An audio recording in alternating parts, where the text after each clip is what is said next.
Hello friends, आपका हमारे YouTube channel Sakshi Singh TET and CTET coaching classes में स्वागत है। आज हम आपको सौरमंडल से संबंधित महत्वपूर्ण 50 प्रश्न कराएंगे, जो आपको दो वीडियो में मिलेंगे। पहले वीडियो में आपको 30 प्रश्न और पार्ट 2 में आपको 20 प्रश्न की क्वेश्चन देखने को मिलेंगे, जो सभी परीक्षाओं के लिए सबसे महत्वपूर्ण हैं। सौरमंडल से जब क्वेश्चन बनेगा तो वो यहाँ से ज़रूर बनेगा। यहाँ पर हम आपको सौरमंडल से रिलेटेड सभी 50 महत्वपूर्ण प्रश्न कराएंगे, जो विभिन्न परीक्षाओं में पूछे गए हैं। तो आइए चलते हैं अपने क्वेश्चन की तरफ। क्वेश्चन 1। कौन सा ग्रह सूर्य की एक परिक्रमा करने में 88 दिन का समय लेता है? ऑप्शन ए पृथ्वी, ऑप्शन बी बुध, ऑप्शन सी शुक्र या ऑप्शन डी वरुण। तो सूर्य की एक परिक्रमा करने में 88 दिन का समय कौन लेता है? बुध लेता है। तो यहाँ पर आपका option B is the right answer. आइए चलते हैं, आपको दिखा देते हैं जो है चित्र के माध्यम से कि जो बुध है वो सूर्य के सबसे नज़दीक का ग्रह भी कहा जाता है। जैसा कि आप देख रहे हैं, सूर्य के नज़दीक जो ग्रह है वो कौन सा ग्रह है? आप देख रहे हैं कि यहाँ पर बुध जो है ये सूर्य के सबसे नज़दीक है, इसलिए इसको तापांतर वाला ग्रह भी कहा जाता है। आइए चलते हैं नेक्स्ट। आपको यहाँ बता देते हैं कि पहला देखिए आपका बुध है, दूसरे पे शुक्र, तीसरे पे पृथ्वी, चौथे पे मंगल, उसके बाद जो है आपका सौरमंडल में सबसे बड़ा ग्रह जो है वो बृहस्पति है, उसके बाद शनि, फिर अरुण, फिर वरुण। तो आपको यहाँ पे देख रहे हैं कि जो बुध ग्रह के लिए ही पूछा गया है कि जो सूर्य की परिक्रमा पूरी करने में 88 दिन का समय जो लेता है वो कौन सा ग्रह लेता है? तो बुध लेता है। बुध को इंग्लिश में मरकरी भी कहा जाता है। आइए चलते हैं और हम आपको ये भी बता देते हैं कि कौन सा ग्रह कितने दिन का समय सूर्य की परिक्रमा करने में कितने दिन का समय लेता है। देखिए, बुध जो है वो आपका 88 दिन का समय लेता है, शुक्र ग्रह जो है वो 224 दिन का समय लेता है, और पृथ्वी सूर्य का चक्कर पूरा करने में 365 दिन का समय लेती है, और मंगल ग्रह 687 दिन में सबसे ज़्यादा जो है, अगर दिन में बात किया जाए तो 687 दिन में जो है आपका मंगल ग्रह जो है वो सूर्य की परिक्रमा पूरी करने में लेता है। उसके बाद बृहस्पति सूर्य का एक चक्कर पूरा करने में 11.9 वर्ष का समय लेती है। शनि जो है वो 29.5 वर्ष का समय लेते हैं, और अरुण जो है वो ये सूर्य की परिक्रमा पूरी करने में सबसे ज़्यादा समय लेती है, 84 वर्ष का जो है समय लगता है। और वरुण जो है वो 164 वर्ष का समय जो है वो सूर्य की परिक्रमा को पूरी करने में लेता है। जो जितना ग्रह दूर होते जाएंगे, सूर्य से जितने दूर होते जाएंगे, उनका समय उतना ही बढ़ता जाता है। आइए चलते हैं नेक्स्ट क्वेश्चन पर। शुक्र ग्रह के वातावरण में किस गैस के कारण वो जो है सबसे गर्म गैस कहा जाता है? किस गैस के कारण सूर्य को सबसे गर्म गैस वाला जो है ग्रह कहा जाता है? ऑप्शन ए CH4 मतलब आपका हो गया मीथेन, ऑप्शन बी NH3 मतलब ammonia, option C carbon dioxide, या ऑप्शन डी कार्बन मोनोऑक्साइड। तो यहाँ पर सूर्य का जो सूर्य ग्रह है वो सबसे ज़्यादा गर्म किस गैस की वजह से होता है? तो कार्बन डाइऑक्साइड गैस की वजह से। यहाँ पर आपका option number C is the right answer. आइए चलते हैं नेक्स्ट क्वेश्चन पर। सौरमंडल के किस ग्रह के पास कोई उपग्रह नहीं है? सौरमंडल में कौन सा ऐसा उपग्रह है जिसके कौन सा ऐसा ग्रह है जिसके पास कोई भी उपग्रह नहीं है? ऑप्शन ए बुध, ऑप्शन बी शुक्र, ऑप्शन सी उपयुक्त दोनों, या ऑप्शन डी इनमें से कोई नहीं। तो सौरमंडल में मतलब जो दो ग्रह हैं उनके पास कोई भी उपग्रह नहीं है। वो दो ग्रह कौन है? बुध और शुक्र। तो यहाँ पर आपका ऑप्शन नंबर सी जो है वो सही हो जाएगा। बुध और शुक्र एक दो ऐसे ग्रह हैं जिनके पास अपना कोई भी उपग्रह नहीं है। आइए चलते हैं नेक्स्ट क्वेश्चन पर। सौरमंडल के किस ग्रह का घनत्व सबसे ज़्यादा होता है? सौरमंडल में आपसे ऑप्शन पूछ रहा है कि डेंसिटी सबसे ज़्यादा किसकी है? ऑप्शन ए पृथ्वी, ऑप्शन बी बुध, ऑप्शन सी शुक्र, या ऑप्शन डी मंगल। तो सौरमंडल के में सबसे ज़्यादा घनत्व वाला ग्रह जो है वो पृथ्वी है। यहाँ पर आपका option number A is the right answer. आइए चलते हैं नेक्स्ट क्वेश्चन पर। सूर्य में मुख्यतः कौन सी गैस पाई जाती है? Option A hydrogen, option B helium, option C उपयुक्त दोनों, या ऑप्शन डी इनमें से कोई नहीं। तो सूर्य में मुख्यतः जो है वो आपके हाइड्रोजन और हीलियम दोनों गैस पाई जाती है। तो यहाँ पर आपका option number C is the right answer. आइए चलते हैं नेक्स्ट क्वेश्चन पर। तारों का ग्रह किस रंग पर निर्भर करता है? तारों का रंग जो है वो किस रंग पर किस पर निर्भर करता है? ऑप्शन ए आकार पर, ऑप्शन बी तापमान पर, ऑप्शन सी दूरी पर, या ऑप्शन डी उपयुक्त सभी। तो तारों का जो रंग होता है वो तापमान के कारण जो है मतलब उसका रंग जो है वो परिवर्तित होता है, या उस तारों का रंग जो है वो तापमान पर निर्भर करता है। Question number 7। जब पृथ्वी एवं सूर्य के बीच चंद्रमा आ जाता है तो इस स्थिति को क्या कहा जाता है? जब पृथ्वी एवं सूर्य के बीच चंद्रमा आ जाता है तो इस स्थिति को कौन सा मतलब इस स्थिति को क्या कहा जाता है? ऑप्शन ए चंद्र ग्रहण, ऑप्शन बी सूर्य ग्रहण, ऑप्शन सी पल्सर, या ऑप्शन डी इनमें से कोई नहीं। आपको पता है कि जब सूर्य और पृथ्वी के बीच चंद्रमा आता है तो कौन सा ग्रहण लगता है? तो सूर्य ग्रहण लगता है। आइए जैसे कि आपको फिगर में मैं दिखा दे रही हूँ, ये सूर्य है और ये पृथ्वी है और इसके बीच में चंद्रमा आ रहा है, जिसके कारण कौन सा ग्रहण लगेगा? तो सूर्य ग्रहण लगेगा। आइए चलते हैं नेक्स्ट क्वेश्चन पर। सौरमंडल का सबसे ऊंचा पर्वत ओलंपिस मोस या निक्स ओलंपिया किस ग्रह पर स्थित है? सौरमंडल का सबसे ऊंचा पर्वत है। आप बताइए कि किस पर मतलब किस ग्रह पर यह स्थित है? ऑप्शन ए मंगल ग्रह पर, ऑप्शन बी पृथ्वी पर, ऑप्शन सी बुध पर, या ऑप्शन डी बृहस्पति पर। बताइए किस ग्रह पर जो है ओलंपिस मोस या निक्स ओलंपिया ग्रह जो है वो स्थित है। आप नीचे कमेंट बॉक्स में कमेंट कर सकते हैं। आइए चलते हैं, उसके बाद मैं आपको लिंक के माध्यम से आपको मैं नीचे इसका आंसर बता दूंगी। आइए चलते हैं नेक्स्ट क्वेश्चन पर। सौरमंडल के किस ग्रह के पास आप सबसे ज़्यादा उपग्रह हो गए हैं? मतलब पूछा जा रहा है कि सौरमंडल में कौन सा ऐसा ग्रह है जिसके पास सबसे ज़्यादा उपग्रह है? ऑप्शन ए शनि ग्रह, ऑप्शन बी बृहस्पति, ऑप्शन सी पृथ्वी, ऑप्शन डी मंगल। तो आप जानते हैं कि सौरमंडल में सबसे ज़्यादा उपग्रह वाला ग्रह क्या है? शनि ग्रह है। तो यहाँ पर आपका ऑप्शन ए सही हो जाएगा।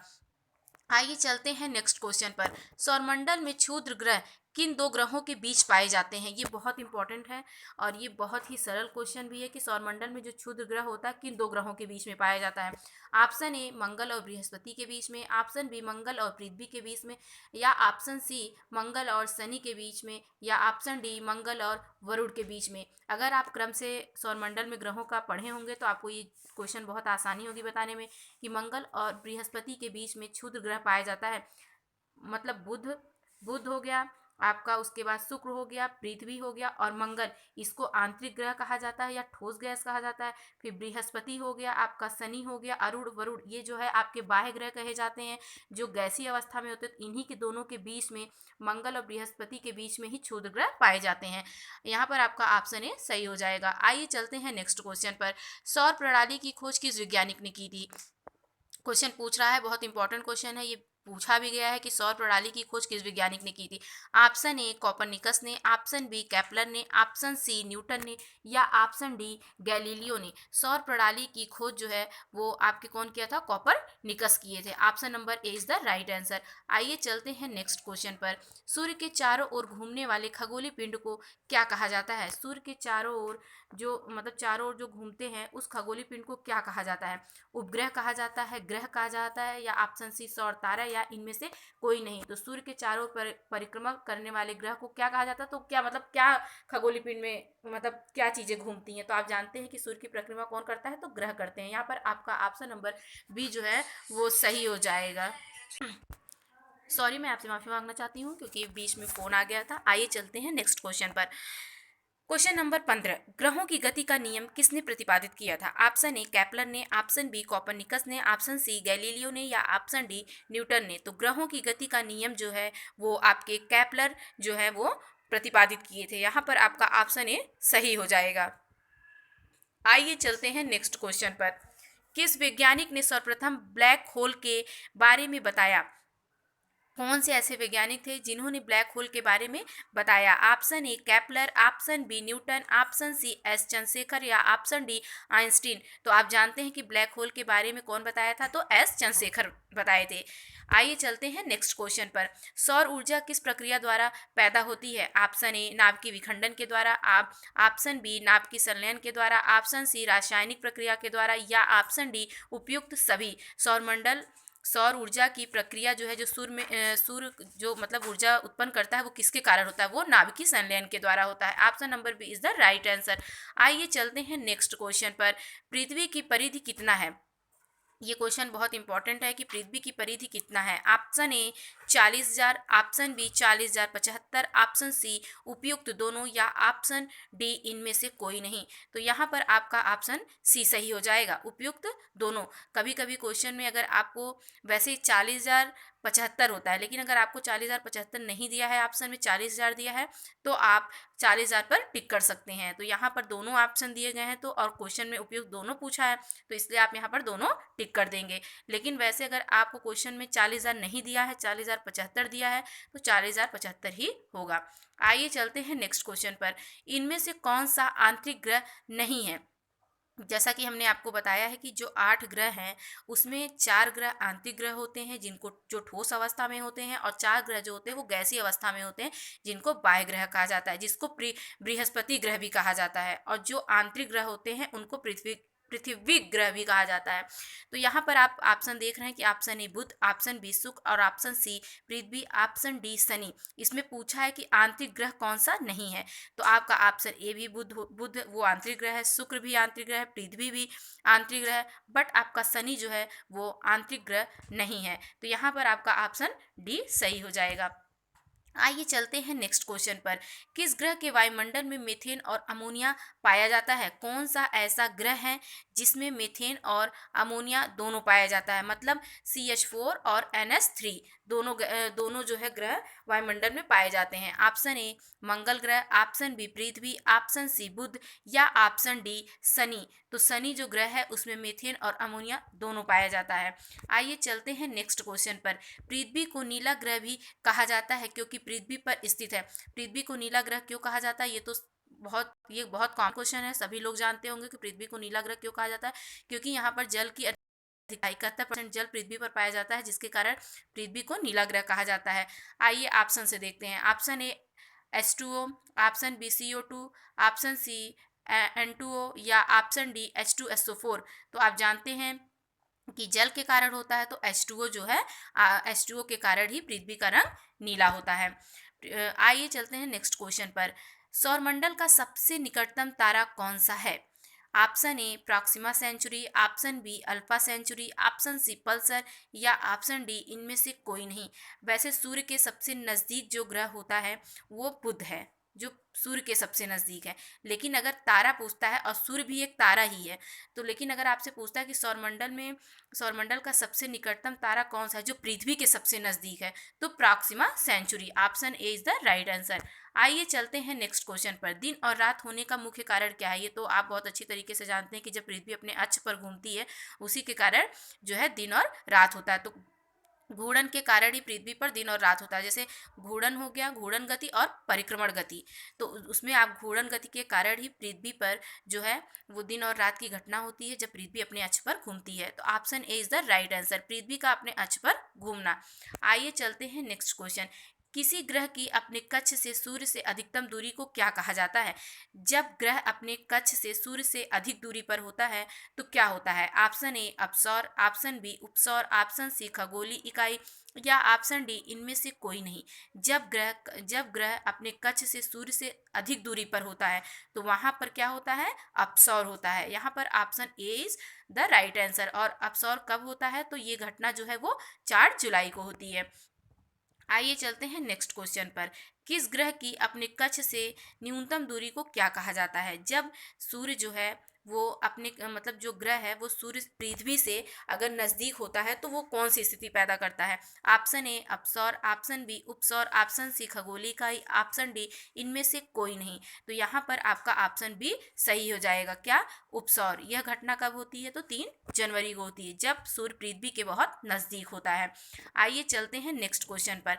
मंगल ग्रह को लाल ग्रह कहा जाता है क्योंकि इसकी सतह पर क्या पाया जाता है? Option A iron oxide, option B ferric oxide, option C उपयुक्त दोनों, या ऑप्शन डी इनमें से कोई नहीं। तो मंगल ग्रह को लाल ग्रह कहा जाता है, ये सब लोग जानते हैं। इसलिए कहा जाता है क्योंकि यहाँ पर आयरन ऑक्साइड और फेरिक ऑक्साइड दोनों पाए जाते हैं। तो यहाँ पर आपका option number C is the right answer. दोनों, अगर आपको ऑप्शन में आयरन ऑक्साइड दिया है तो आप आयरन ऑक्साइड करेंगे, या फेरिक ऑक्साइड दिया है तो फेरिक, दोनों में से कोई एक ही पूछेगा। अगर दोनों साथ में पूछेंगे तो आपको यही ऑप्शन मिलेगा कि उपयुक्त दोनों, या ऑप्शन ए बी दोनों। तो यहाँ पर आपका जो है आयरन ऑक्साइड और फेरिक ऑक्साइड दोनों जो है आपका सही है, जिसकी वजह से मंगल ग्रह को लाल ग्रह कहा जाता है। आइए चलते हैं नेक्स्ट क्वेश्चन पर। सूर्य का प्रकाश पृथ्वी पर पहुंचने में कितना समय लेता है? Option A 8 minute 16 second, option B 15 minute 19 second, या ऑप्शन सी 24 घंटे, या ऑप्शन डी 365 दिन। तो आप जानते हैं कि सूर्य का प्रकाश पृथ्वी तक पहुंचने में 8 मिनट 16 सेकेंड का समय लेता है। कभी कभी आपको ऑप्शन में जो है 8 मिनट 15 सेकेंड भी दे सकता है, या 8 मिनट 19 सेकेंड भी दे सकता है।